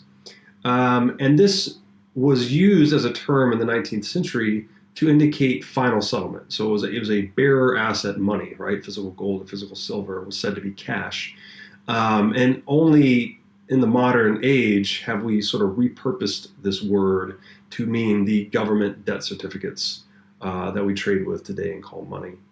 So knowing what a genius Satoshi was, I am confident he was clear on this meaning of cash and did not mean Bitcoin needed to be used as a day-to-day medium of exchange to proliferate. And by the way, even if he did, it doesn't matter, because the market selects the purpose and utility of a tool. So Bitcoin has been selected by the market as a store of value.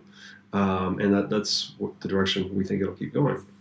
So the magic, of Bitcoin, if you will, is, as we've discussed in earlier episodes, this ability to transfer energy or monetary energy in a lost minimized way. So you can send energy across time and space with minimal loss, essentially. And that's what's important, not the ability or speed or low transaction fee to move it at a high frequency. It just doesn't make any sense. So, and to Saylor's point on that, the Bitcoin network is optimized for survivability, right? That's what decentralization is that it's a very slow and inefficient database. But with that slowness and inefficiency comes maximal redundancy. And with that redundancy comes resistance to large attacks, specifically nation state level attacks, which would be the most powerful organization in the world today. And so if you needed a medium for high frequency transactions, you're always going to get 1,000,000 times more economy and efficiency moving to a centralized system like PayPal, Venmo, Apple Pay, Visa, whatever. Because the database only needs to be updated once, versus Bitcoin, it has to be replicated everywhere and nowhere, across all nodes and miners. So that's the trade-off. And we'll get into more of that shortly. But in a nutshell, I like the description Saylor uses, that Bitcoin is a low frequency medium of exchange, meaning you only need to move it occasionally, maybe never if you custody it correctly. But it's a high frequency store value, right? So every time you're hodling, you're using it, right? So the people that argue that Bitcoin doesn't have any utility, they don't understand this economic principle whatsoever. And further to that, even if you absolutely wanted to use Bitcoin as a medium of exchange, most tax codes in the world today are hostile to that, right? They'll actually trigger capital gains realization at each transaction. So really suppresses its use as a medium of exchange. And another way to think about this, it gets a little more complicated, but actually when you're holding something as a store of value, trades are not just with other people. Trades are also with ourselves, like infinite slices of our future self. So every time you choose to hold cash or hold Bitcoin or gold, cash in its original sense, and not trade it, you are basically trading with your future self. So you are giving away the opportunity that the cash could have otherwise been traded for, right? Whatever its cash value on the market is, it could go out and buy you X assets. You're foregoing those assets and choosing to hold the optionality of cash, right? Whereas those assets may have real yield, right? They may be productive assets, rent generating real estate or whatever it may be. Whereas hard money doesn't actually create a yield. So you're actually, the most trades you do in life are not actually with present others, but they are with your future self, right? All these infinite slices of your future self. And every action or inaction even is a set of trades with those future slices of yourself. So we could look at the actual store value function truly being much more important as a medium of exchange than a present medium of exchange with present others. So I think that's just an interesting way to conceive of money. And that it's something that you're holding on to have maximum optionality into the future. And that holding is a trade with you, even though it's not a trade with others.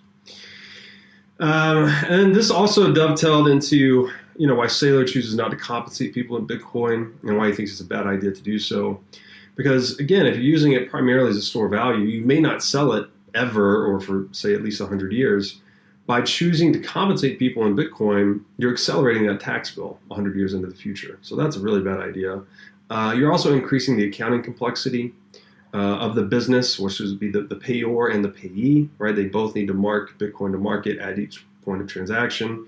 You'd also be forcing, if say you're compensating your employees with Bitcoin, you're forcing them to sell it later, right? To actually cover the tax bill that's generated as a result. So that doesn't make a lot of sense. And yeah, in a nutshell, as Saylor said, the ethos of Bitcoin is self-responsibility. So you should pay and settle in whatever the generally accepted medium of exchange is, right? The one that the tax code is not hostile against, which tends to be currency. And then if you have savings, you have excess currency or excess assets, you would, as Saylor does, sweep them into your savings or your treasury for long-term storage. That's the optimal and intelligent and low complexity strategy. And we got into a bit about how, optionality itself is freedom, right? The more options you have, the more free you are, we'd say. And this has direct impact on the stability of society. And Saylor quoted Robert Hyland, who said, quote, "An armed society is a polite society." So to tie that back to Bitcoin and capital, it's like when people have this option of capital flight, they have this perpetual option to move their money across domain, across time, across custodian, and settle with finality, nearly instantly, that governments and institutions and service providers, they're going to tend to be more respectful because the customer holding the capital has such a high degree of optionality. And so you can think about this too. When you go to the amusement park, just to name one example, the food and drink costs in an amusement park tend to be really high, right? A soda that you may pay, $3 for at your local convenience store might be $8 or $10 in that amusement park.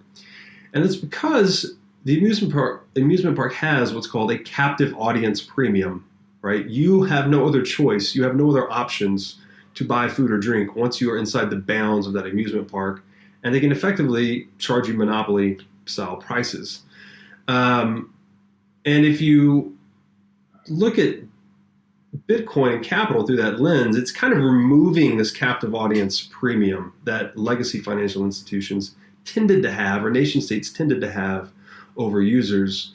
And we could say that, if users have the ability to move the money whenever they want, they don't actually need to. It's just the fact that that option exists keeps everyone honest, keeps everyone listening to one another's preferences, because no one wants the capital to move. So I think the point of this is that a symmetry of options, a symmetry of optionality between, say buyer and seller, and stability of the rules and protocols through which they interact, this is the bedrock of peace. This is what preserves peace.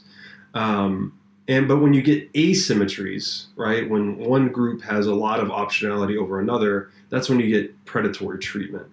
And I would say central banking falls much more into that model, where they get this perpetual call option on society, basically, that they can allocate cash into businesses. The shareholder value is being increased, dividends are being paid, and if there's ever a shock to the economy, and the institutions that have deployed that capital into risky positions get wiped out, well, the central bank just siphons more value from the productive economy through printing money and allocates again. So it's a heads I win, tails you lose situation for central banks over productive economies. So Bitcoin is just eliminating this captive audience premium, or asymmetry of optionality, if you will. And another way to think about this too is to get back into Bitcoin as money. We could actually consider the monetary premium itself on an asset as its optionality value, if you will. So the more tradable an asset is, the more a component of its market value is its expected future exchange. So for instance, if ammo, right, has a very specific use, it can be put into a gun and fired, and the gun can be used to kill people or animals or whatever. But in an environment of ammunition scarcity, people may also be willing to trade other goods and services for that ammunition. So that ammunition will start to trade at a premium, not just for its utility value, not that its utility value has increased a lot necessarily, but that its exchange value or its optionality value has increased. And the extreme example of this would be gold, right? Gold has I think we're at almost $12 trillion market cap for gold. The industrial demand for that is, I think it's around less than $2 trillion. I want to say it's closer to $1 trillion. The rest of that demand, or the rest of that market cap for gold, is reservation demand for gold as money, right? Because it best fulfilled the properties of money, which made it maximally exchangeable across space and time. So, and in that lens too, we could say that Bitcoin is like the world's first pure money. It's pure monetary premium. There's not really an industrial use beneath it.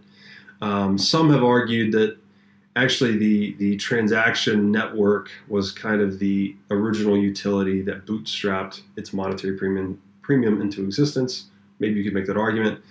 But the point is that it's a tool of pure optionality, because it's pure monetary premium. Or you could look at things that are less tradable, would be a much larger component of their market value would be their use, their industrial use value versus their trading value. So money exists on this gradient is the point, right? Like something that's very not tradable, very, say, highly non-fungible, very specific, purple telescopes or something like weird like that, it'd be valued just on its use, mostly just on its use, right? Not on its expected future exchange value, but something like Bitcoin at the other end of the spectrum, and money itself is valued based on its expected future exchange value, essentially. So, and I think it was Naval said that money is the bubble that never pops, because this delta between market and industrial use value has been called a bubble by some people. But what it actually is underlying that is the value of the monetary properties giving rise to that exchangeability. So that got us into Bitcoin as a unit of account. And Saylor had a great quote on this. He said, quote, he expects that, quote, Bitcoin will be a universal language of economic truth, unquote. And I fully agree. It is the predictability of the supply of money that gives rise to its utility in pricing other goods and services. Right? That's what gold was. It had the most predictable supply of any monetary metal, and that's why all of the liquidity and market capitalization coalesced to gold. And that's too, like for that reason, we used to think actually in ounces of gold. Even dollars themselves represented ounces of gold originally. Because it was, another way to think about it is the time and energy of market actors that produce every good and service in the world. This tool, money or gold, most closely mapped onto the absolute scarcity of time and energy. So gold was the supply curve that was closest to the absolute immutable, perfectly scarce supply curve, if you will, of time and energy. And this gave it the ability to basically generate prices that were generally the most stable. Not saying they were enforced stability, but they were just tended to be most stable because gold had the lowest and most predictable inflation, which also meant prices were most useful in calculation, right? They weren't fluctuating wildly all the time, and they were communicable. So we could actually start to just think in ounces of gold for goods and services instead of needing to think in all these countless exchange ratios, like how many chairs a car is worth or whatever it may have been. So I agree that Bitcoin's going to go that way. But as far as where it is today, I love this point. So they're saying there's a lot of infighting in the crypto community about, is Bitcoin going to be the thing or Ethereum or this or that? But it's all essentially pointless because as he described, the crypto asset ecosystem at the time we recorded was around a $300 billion pond sitting next to a $300 trillion ocean of assets, which a lot of them are just intended to hold value over time, right? Store of value assets. So say gold, bonds, real estate, all fall into this ocean. And that's where our energy should be focused, right? Is actually carving a little spillway from the ocean into the pond here, not competing amongst ourselves because, frankly, as we've covered in previous episodes, Bitcoin is just highly resistant to disruption as money. It's not to say that other crypto assets won't succeed in something orthogonal to money, something that's not the market for money. This technology may have other use cases. There's a lot of theory out there. But today it's just not proven. So I agree completely that our focus as educators or ambassadors for Bitcoin needs to be geared towards those still holding and interacting with these other alternative stores of value so that they can understand why Bitcoin is, as we described earlier, essentially possibly the sole store of value asset for the 21st century. The only way you could successfully transfer value 100 years into the future with least loss. So I agree with that completely. We then jumped into crypto versus digital networks. And again, crypto network we can think of as a decentralized consensus model. And this is using Saylor's nomenclature. The digital network would be a centralized consensus, right? So just sort of one entity or decision-making body deciding. And there are different use cases for the two, and there are trade-offs between them, clearly. So crypto network would be useful for establishing what Saylor calls immortal sovereignty or anti-fragility, which means they are able to persist over time, right? Decentralized crypto networks have a high degree of survivability. And they impart properties like trust minimization, security, and duration. So you don't need to trust the centralized decision-making body. Instead, you trust the aggregate self-interest of all market actors in a decentralized network.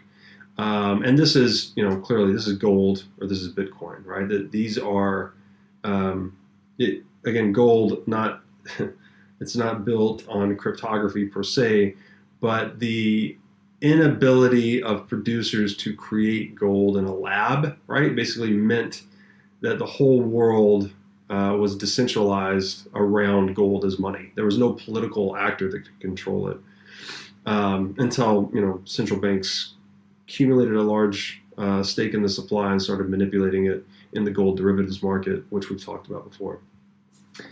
So on the other end of the spectrum, from a crypto network, it is a digital network, which is useful for, as opposed to survivability, it's useful for squeezing efficiency out of a system, right? Eliminating redundancy, where a decentralized network is going to be fully redundant, right? You think about all these nodes and miners all over the world, all running a copy of Bitcoin and updating all the time. So it's a huge expenditure of energy to establish redundancy.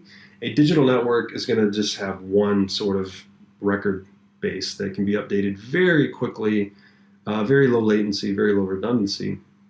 So the properties that it imparts are economy, performance, functionality, and compliance. And to draw back to the, we say gold is kind of decentralized money. We could say fiat is more like a centralized money. So because gold was expensive to move across space, we could introduce this centralized database on top of it called fiat currency that let us do ledger entries really quickly in gold. But so we picked up all of this transactability across space, but we introduced this attack vector for intermediaries that actually compromised gold's store value function over time. So I thought that was an interesting way to look at it. And, the only, as we discussed, the only market-proven crypto network in the world today is non-state digital store value, Bitcoin. Everything else is theoretical. This is not to say that actually a digital network can evolve into a crypto network. So it's kind of like, it reminded me of our earlier discussion of the Steel Age, where newly charted industrial spaces tend to have monopolists went out in the beginning, and then those monopolists set standards, and then over time that market becomes commodified and tends back toward a more freely competitive domain based on those standards. So it's as if a digital network could establish certain protocol standards for a decentralized network, and then turn over the keys, so to speak, to the free market. And then if there was sufficient demand for whatever utility it's providing, it could become decentralized over time if handled correctly. We haven't really seen that yet. We've seen some attempts at it, but I don't think we've seen it done really cleanly yet. But this evolution, a successful evolution from a digital to a crypto network, would require sufficient differentiation, one that would end up being useful as a competitive advantage, essentially, in this market-driven natural selection process. So it wouldn't be, again, I think Bitcoin's already run and won the race for money, so it would have to be a different market. And it would also have to, it's really difficult to accomplish this differentiation given Bitcoin's capacity to absorb other competitor feature set. And in a biological sense, we call this horizontal gene transfer, where, and Brandon Quittem has written and talked about this, mycelium has this ability when it encounters a threat in the environment, if it neutralizes the threat and consumes it, whatever, like a competing mycelium or an insect or whatever, it can actually digest its genetic code and incorporate that information into its own genetic code. So we typically think of animals having vertical gene transfer, right, from parent to offspring, but there's something more competitive in nature, this horizontal gene transfer, where you can just slurp up genetic material from competitors, and Bitcoin exhibits that in the digital domain. So the point is that the differentiation necessary for a digital network to evolve into a crypto network would have to overcome this this horizontal gene transfer of Bitcoin as well, which would otherwise just absorb it and render the attempted evolution unnecessary. So finally, we got into this concept of immortal sovereignty, which I thought was just incredibly interesting. And what you think about this is channeling one's preferences beyond one's own life. And this is not a new idea, actually. Saylor gave this sort of general example. If he wanted to buy flowers for everyone in his family for the next 100 years on their birthday, how would he accomplish that? And he drew on examples from John D. Rockefeller. And he said, Rockefeller would have established, using the tech of his time, this quote-unquote immortal sovereignty by either establishing a nonprofit foundation, an endowment, a university, or possibly even a national state park. But this necessitated really big numbers and was limited to just a few, ultra-rich people that could do it. And again, these are, Rockefeller was alive, I guess, almost 100 years ago now. You're talking about 100 million in assets and $5 million a year operating budget in $1920. So big numbers were necessary to achieve this immortal sovereignty that Bitcoin delivers to us in a much more cost-effective way today. And then additionally, no matter what you set up, foundation, endowment, university, you would still suffer this counterparty risk because you'd have to trust the institution, you have to trust the government protecting the institution. But Bitcoin gives us an interesting thing, which is a monetary layer that enables us to dematerialize these institutions, but still achieve something similar, this immortal sovereignty, if you will. And it does this because it gives, you can actually assign the trustees, let's say a multi-sig setup, keys to the funds to accomplish the aims of the I guess you'd call it the digital foundation. But they would have, because their property rights wouldn't be exposed to counterparty risk, right, in the form of the institution or the government. They actually gain a great deal of dynamism to roll with or get through geopolitical changes such that they could preserve the original mission of that institution. So you can think of it as immortal sovereignty at just a much lower cost, which I think speaks to the grander vision of Bitcoin, right? It's like, why do we have these stories like the nation state and universities organizing us? And what is possible when we instead maximize the sovereignty of the individual? Like how relevant do those institutions remain? And the other example I gave is like, if you wanted to host your website reading material for 1,000 years into the future, you could code all kinds of interesting rules around that, like maybe requiring people to pass a test and become a certified student of your knowledge, and then maybe they gain a voting right to choose the next trustee of the institution, and it becomes this kind of dynamic, digital, autonomous, democratic organization that just rolls forward in time. So it gets really, wild when you imagine the possibilities. And it points towards all the new institutional possibilities enabled by Bitcoin, which in my opinion calls into question the structure and the purpose of the firm today. So Bitcoin gives us this monetary layer capable of dematerializing these institutions we've needed in the past for sovereignty, right? To establish, let's say they're called immortal sovereignty. And it does it in a way that empowers the trustees of these organizations to be self-sovereign so that they can actually resist geopolitical sea changes and adapt to changing political climates over time. Whereas historically, you would have needed to trust that institution itself, and should it be invaded, say in wartime or broken down due to a civil dispute within the country, then you would have lost the sovereignty that you would have vested trust in the state park or whatever the will you were trying to project beyond your life. It would have been its fate would have been vested with the survivability and sovereignty of that institution. So Bitcoin by being a monetary base layer that maximizes the sovereignty of individuals and being optimized for survivability, actually gives us a whole new way of establishing this immortal sovereignty across time. Another way to think about that is, Bitcoin is collapsing the cost of money, right? It's collapsing transaction costs. It's collapsing the cost of satisfying the functions of a central bank. And it also just collapses this cost of immortal sovereignty, which again, the Rockefellers needed $100 million in assets and a $5 million annual operating budget to achieve, to establish the Rockefeller Foundation. Now you can do that, in theory at least, with just a much smaller Bitcoin stash and some software, and some really long-term strategic thinking. So I like the analogy too that Saylor used.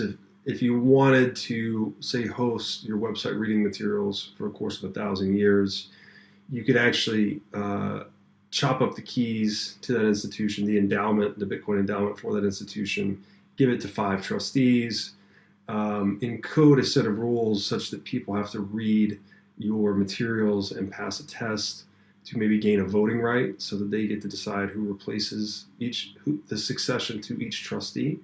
And in that way, the thing kind of becomes this decentralized, autonomous organization over time that just preserves your will and testament, which was to have this body of knowledge go into the future for the benefit of humanity. So I thought that was really cool and points towards just the new possibilities that Bitcoin brings into the world. And that it not only causes us to question the purpose of the firm itself and other organizational models we use, but it's also kind of like creating something that's truly timeless. And this is where I thought Saylor, what he called these, quote, creating monuments in cyberspace, unquote. I thought that was a really cool way to look at it, is that by gaining immortal sovereignty through Bitcoin-enabled institutions, we can actually create things that well outlive us, yet still are shaped and influenced by our living will and testament beyond our own life. So I thought that was really cool. And finally, we got into a topic we touched on earlier, which was that money is power. And we combined it with another topic that we touched on previously, is that sufficiently advanced technology is magic. So by combining these two concepts, we say that a sufficiently advanced monetary technology is magical power, effectively, and it lets its users cast spells or cast curses. And one of, on the spell side, we went into this park in Naples that, as Saylor described, was surrounded by wealth, but for whatever reason was not receiving an adequate allocation of that wealth to preserve the park and keep it pristine. So again, to establish an immortal sovereignty historically, like the Rockefellers, they had to go out and buy up this land and basically turn it into national parks, because they were then vesting their will and testament with the longest lived sovereign power of the time, which was the nation state, to see that it would, to maximize the chances of preserving their intention across time. Whereas, and the point there was even more interesting, is that the 501c3 nonprofit foundation laws, they're actually written by Rockefeller's attorneys. So again, this shows the relationship between money and government. The common misconception is that government is the originator of money, but what is in fact true is that money is the originator of government. That wealth itself tends to shape the laws around it that determine its management, preservation, and distribution over time. So I thought that was a great point to touch on. And then on the other side, where we're talking about casting a curse, we didn't talk a lot about this, but just thinking out loud, if you had an organization like Anonymous, which is this anonymous set of computer hackers distributed all over the world, you could, in theory, fund them in perpetuity, right, with a Bitcoin-based smart contract-enabled endowment that would effectively fund their hacking attempts or or attempts to, say, dissolve the power structures of government or to remedy any government mistreatment of civilians, things like that. So it could be used in both a defensive way, right? Say to defend the park in Naples, but it could also be used offensively to attack hostile organizations like national government. So, and that just all, it's just an incredible way to think about how many ways Bitcoin not only shapes and influences our wills and our willpower and intention, by lowering our time preference and elevating our morality, but also gives us this medium through which to project it over much longer time and space horizons. So it really is one of those tools that's just radically reshaping who we are. And in that sense, you could kind of consider it, we touched on the religious aspects of Bitcoin, but even if you just stripped that out and said it's just an ideology, it is perhaps one of the most pure and principled ideologies there's ever been, right? It's just, if you respect, fairness, equality, natural law, thermodynamics, mathematics, freedom, that's what Bitcoin positively embodies, essentially. And this is such a pure and pristine ideology, is something people find worth fighting and even dying for. So it does have these qualities, again, of a religion or of its own independent nation state, if you will. Again, it's just challenging all of our language even to describe what it is. So although we focus on its monetary properties and exploring it as money, by asking this question, what is money? I think we come to see Bitcoin as even much more than that, or perhaps even seeing money as much more than that. Money is foundational. It's like the base operating system to all these higher order operating systems we have, like the nation state and religious institutions and et cetera, et cetera. So as I said once before, Bitcoin, people come to Bitcoin for the profits. I think almost everyone's drawn in by number go up. But I think the people that really come and stay and find roots in Bitcoin and purpose and meaning in devoting their lives to this space, they stay for the principles, So it's Bitcoin, come for the profits, stay for the principles.